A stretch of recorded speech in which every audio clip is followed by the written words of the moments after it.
Assalamu alaikum and a pleasant morning, girls. Hope you people are doing well. Yesterday I posted Radhakrishnan's introduction, right? Okay, here we will start our prose Indian Women by S. Radhakrishnan. Okay, yesterday itself I discussed about the author, right? Yes or no, ma? Okay.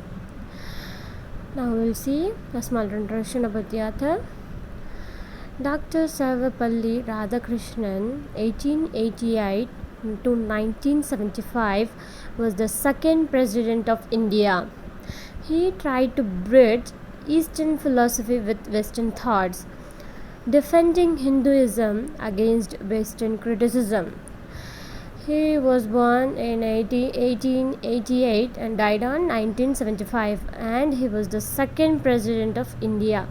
Okay, in his lifetime he tried to bridge a line between Eastern and Western philosophy and thoughts. Okay, defending Hinduism against Western criticism. Okay, he supports Hinduism against Western culture.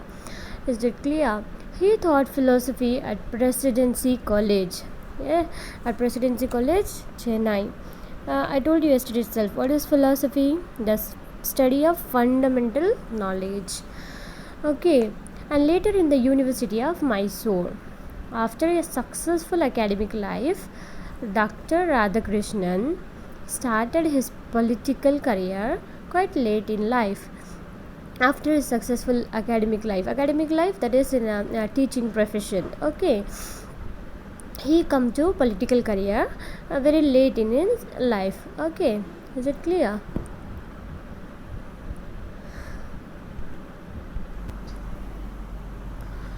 Okay, he was elected as the first vice president of India in 1952. He was first elected as vice president. Okay, first vice president of India in 1952, and elected as the second president of India. His birthday is celebrated as Teachers' Day in India. When we celebrate Teachers' Day? On 5th September, right? Yes or no? His birthday is celebrated as Teachers' Day in India. Okay, is it clear, ma? Okay, in this prose we'll see what he wants to tell to the Indians. Okay, here it is about Indian women he has written. Okay, in this essay titled Indian Women, Dr. Radhakrishnan says that womanhood has been highly respected in Indian tradition. What he is telling that? He is telling Indian womanhood. Okay, womanhood, that is women life, women doings. Okay, has been highly respected in Indian tradition. It has been highly respected. Okay, in our Indian tradition. Okay, from past years he is telling. Okay, they have equal right to development and advancement in life as men do. What he is telling that they are all having equal rights to development and advancement in life as men do. Okay, here sadly certain periods of our history have neglected the education of women, and hence women had to remain illiterate and mired in superstition. What happened? Sadly he is telling that in a certain part of our history we have neglected women's education. Okay, hence if the women a person is not getting educated, what he will become? He will become illiterate, right? In Indian history, in some part we have neglected women, so some women became illiterate and superstition. Okay, here Swami Vivekananda was complained that India cannot yet produce great women. Swami Vivekananda, you know well, yes? Okay, he complains that India cannot yet produce great women, yet they are lacking great women. But now we have great women in our life. Yes or no? Yes. In those days, he is telling, okay, only because of the inhuman degradation to which they were subject in recent times. Moreover, even Ramakrishnan had a great respect and reverence for womanhood, which comes out of his dealings with his wife Sarada Devi and other women. Dr. Radhakrishnan reveals his great concern and anguish for the weakening of the union of marriage and hence the family. He concludes by saying that the position of women in any society is true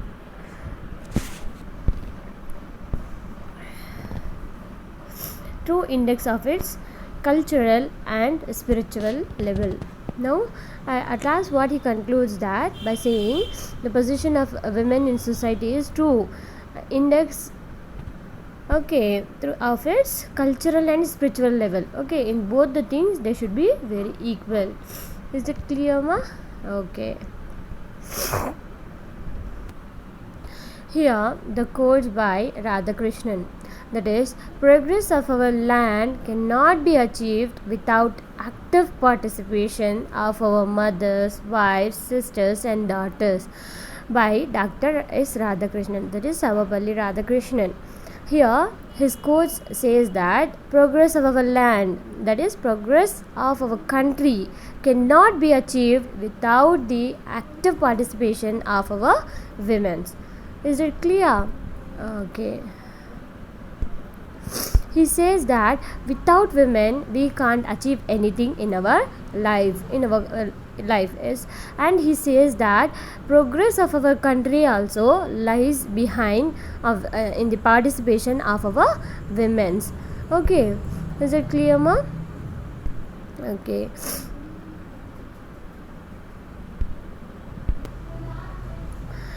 Now we will see the reading, that is the text. Okay.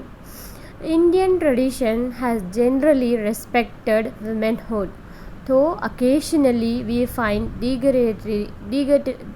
derogatory references to women. Derogatory reference to women, that is disrespectful attitude. Okay, here he starts his essay like Indian tradition has generally respected womanhood. Okay, from the beginning, that is from the goddesses, their lives like that is from the beginning till the end, generally respected womanhood. Okay, in our tradition. Though occasionally we find derogatory though occasionally, that is in between, in certain period of our history we ill-treated the women, that is disrespect, attitude of disrespect. Is it clear? Reference to women. Even God is regarded as half man, half women, Ardha Narishwara. Yes, he is telling that even God is regarded as no, that is Lord Shiva. Yes, he is half man and half women, like Ardha Narishwara.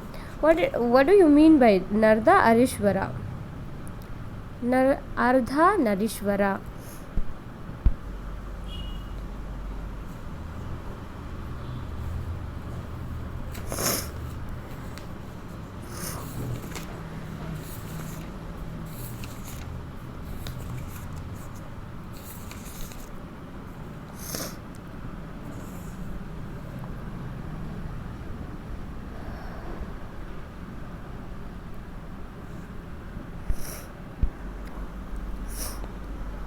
Here,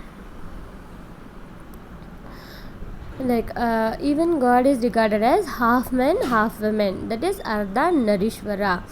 You people know Lord Shiva. Yes, he is also considered as half man and half women, like Ardha Narishwara. Ardha Narishwara, that is half is Shiva and half is his consort, his partner Parvati. Okay, is it clear? Okay, then Manu declares that a person whose name is Manu is called as he declares that women are honored, the gods are pleased. Now what he is telling, that if you honor a woman, God will be happy, pleased by your working. Okay, and God will bless you. Okay, bless you. Is that clear?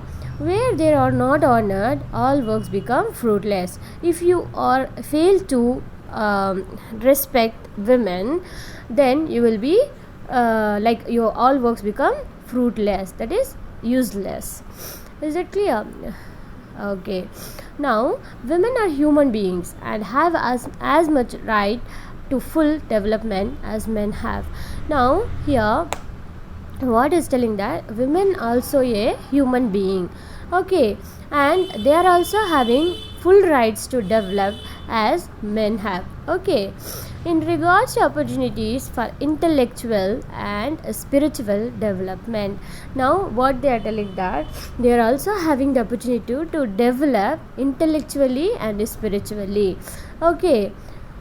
We should not emphasize the sex of women even as we do not emphasize the sex of men.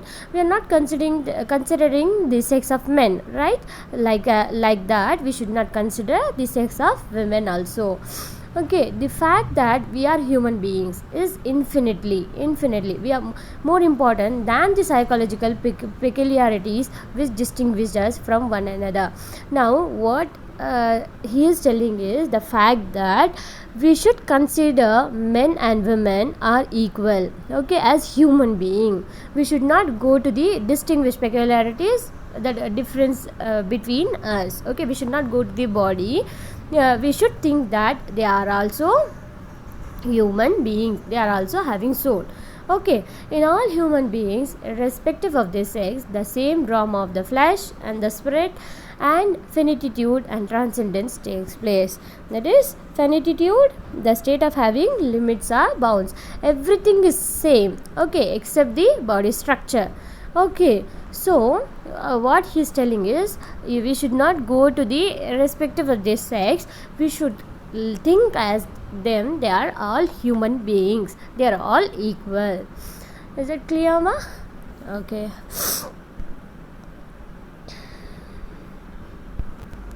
Here I have shown one picture. It represents the same thing, like that is we should not think as men or women, okay. We should not go to the body structure, okay, by differentiating the sex. We have to think them as human beings, that is person is equal to person, they are all equal. Is it clear, ma? This picture shows clearly, okay, what Radhakrishna is telling, okay, want to tell. Is it clear, ma?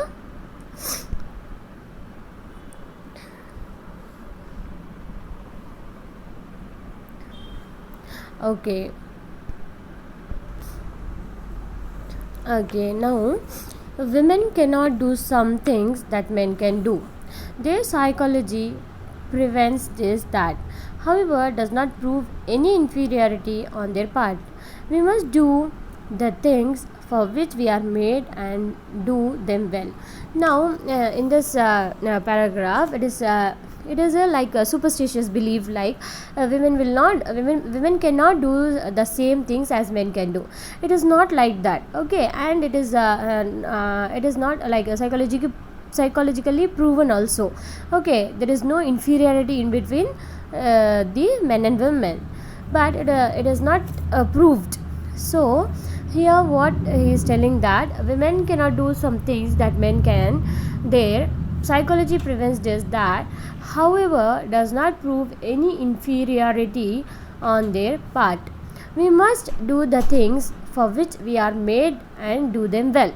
Now what he is telling that we should not concentrate on the things we should not criticize those things that women will do this and women cannot do this, okay, and men will do everything. We should not criticize those things, okay. We should not consider those things, like that he is telling. We are all made what and do them well, okay. Here we must do the things for which we are made and do them well. He is particularly is telling that we must do the things for which we are made for, okay, do them and do them well, okay. We should not criticize one another, okay. Is that clear? Okay.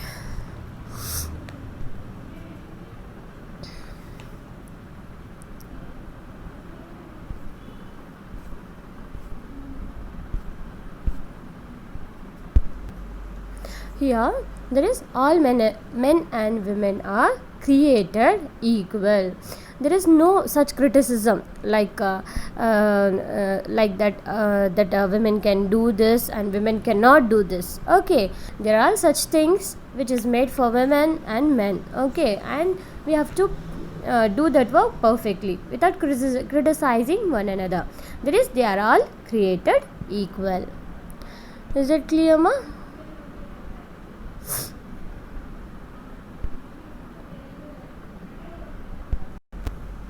Now, in early times, education of women was encouraged. Okay, in early days, education of women was encouraged. The goddess of learning is Saraswati. Saraswati is the goddess of learning. In the Vedic age, women enjoyed equal opportunities for education and work. They were eligible for Upanayana or initiation of Brahmacharya or study of Brahma knowledge.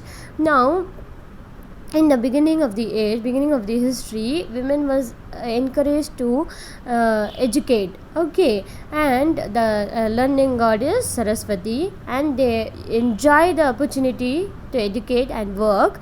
Okay, and they are initiated to and they are learn to that is Brahmacharya or study of Brahma knowledge. Okay, in certain periods of our history, education of women was sadly neglected, and women lapsed into illiteracy and superstition. Now, what happened in between the history, in between of the time in our tradition, in our Indian history, it is sadly it's changed that is women the concept is women should not be educated, or women should not go out of their home, and women should not go to work. Like that, it suddenly a change. Okay, in certain period of our history, education of women was sadly neglected, ignored. Okay, avoided, and women lagged into illiteracy and superstition. For example, if you people know well, okay, we can differentiate how the learned person and the how illiterate person, how they will react. Okay, yes or no? If they are not learning, or if they are not getting educated, they will surely they will believe in superstitions, right? In our days, in our homes also, we can identify if someone is not educated, that person will say like that, if you do like this means it will happen like that. Like, yes or no? That and all superstitions belief. Like, if a cat passes in our pathway, and at that time some bad will happen, like that. There are the things that is superstitious beliefs, that is illiterate person will believe in superstitions. Is that clear? Okay.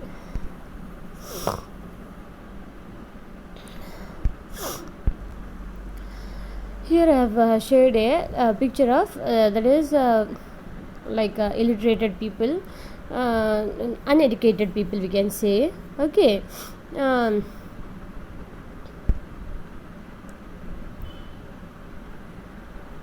Is that clear, ma? Okay. Here, the education of women is the best way to save the environment. That is what it means. If you educate a woman, it is the best way to save the whole environment. Okay, if you give education to the woman, a girl, she will grow and she will teach to her children, grandchildren, like that. Okay, it is the best way to save the environment. Is that clear, ma?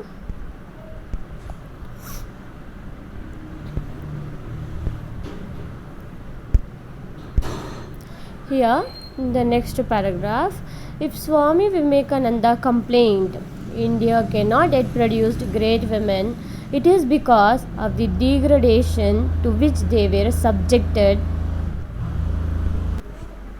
Okay, in this paragraph, Swami Vivekananda complained that India cannot yet produce great women. It is because of the degradation to which they were subjected in recent times.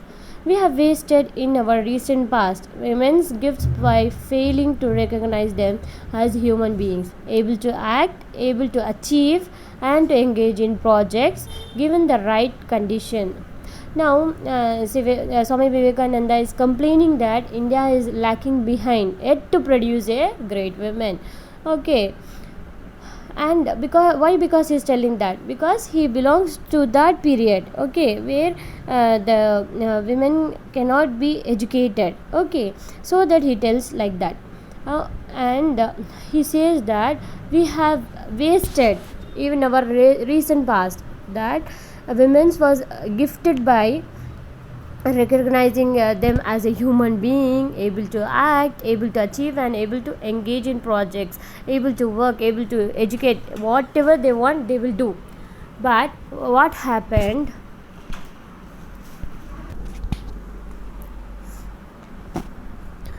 okay, but in between the time, in between the history, we have wasted the most valuable time, like that he's telling. Okay, here there is no chance of the welfare of the world unless the condition of women is improved. It is not possible for a bird to fly on one wing. Swami Vivekananda, he says that there is no chance of the welfare, there is no chance of the betterment, development, advancement of the world unless the condition of women is improved.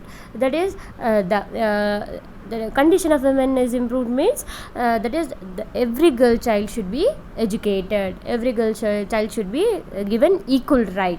Okay, if it is not possible for a bird to fly on one wings, okay, they have, that is, there should be a support with everyone, like society should support, parents should support, home men, those who are belongs, her relatives should be supported. So everyone should support her to get educated. Okay, is that clear, Amma? It is a quote by Swami Vivekananda. It is a very beautiful quote. Yes, please look at that. There is no chance of the welfare of the world unless the condition of the women is improved. It is not possible for a bird to fly on one wing. Okay, it is not possible if a woman wishes to study or to get educated and to become a good woman, but the parents are not supporting or the society is not supporting, how she can fly. So that he is telling that it is not possible for a bird to fly on one wing. Okay, so the support must be there. Is that clear, ma? Okay.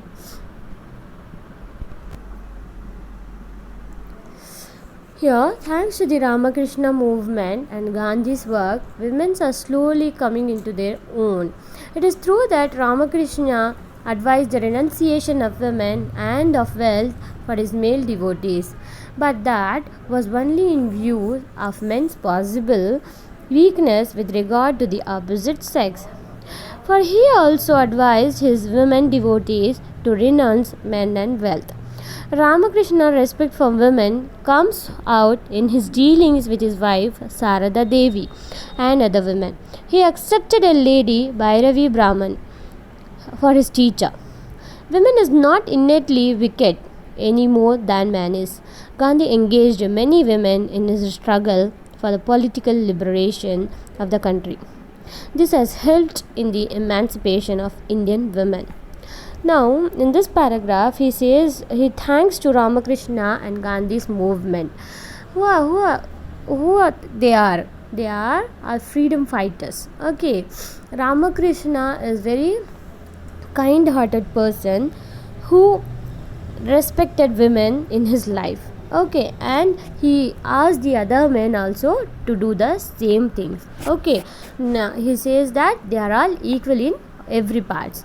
Now Ramakrishna is respected for womanhood comes in the dealing with how he deals with the life of Sarada Devi, his wife. Okay, and he has taken a teacher also, a girl, lady teacher, that is Bhairavi Brahman. He accepted as teacher.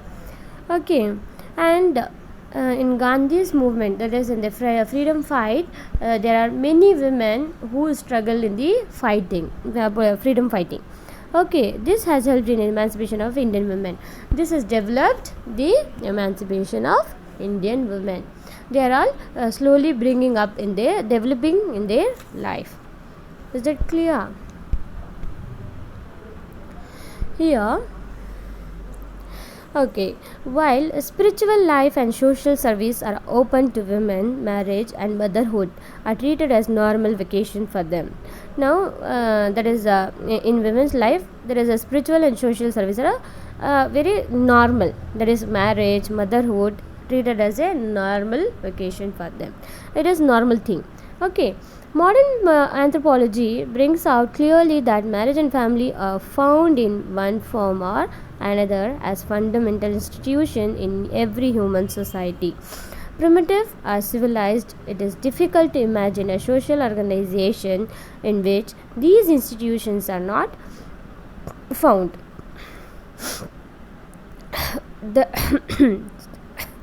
sorry girls, the relation of men and women is the expression of an urge for duality. Here, each is a self which requires the other as its complement.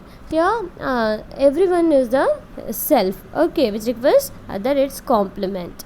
The division of the sexes is a biological phenomenon. That is the body structure. The structure of the body is divided. That is, it is a biological phenomena. Okay, not a historical event like the division of races and classes. He's telling that the structure of the body is a biological phenomena. It is by nature. Okay, no, he's telling it is not a like a historical event which has taken as division of the races and classes. That is the black and white and classes, that is upper class and lower class or middle class, like that. Okay, male and female constitutes ordinarily a fundamental unity. That is, they are all are fundamentally equal. Okay, there is unity. Is that clear, ma? Okay.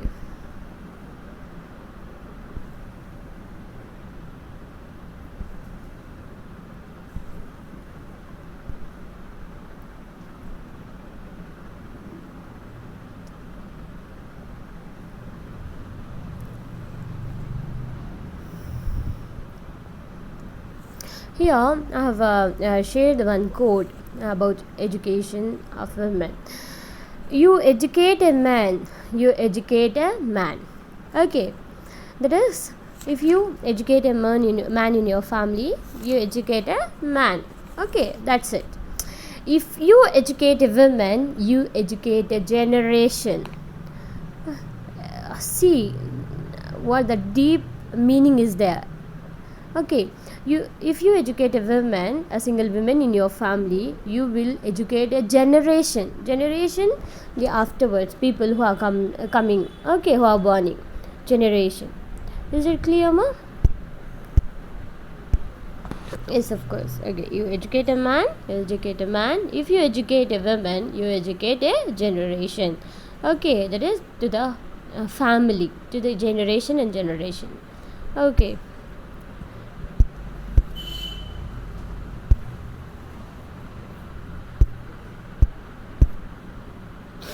Okay, thank you, girls.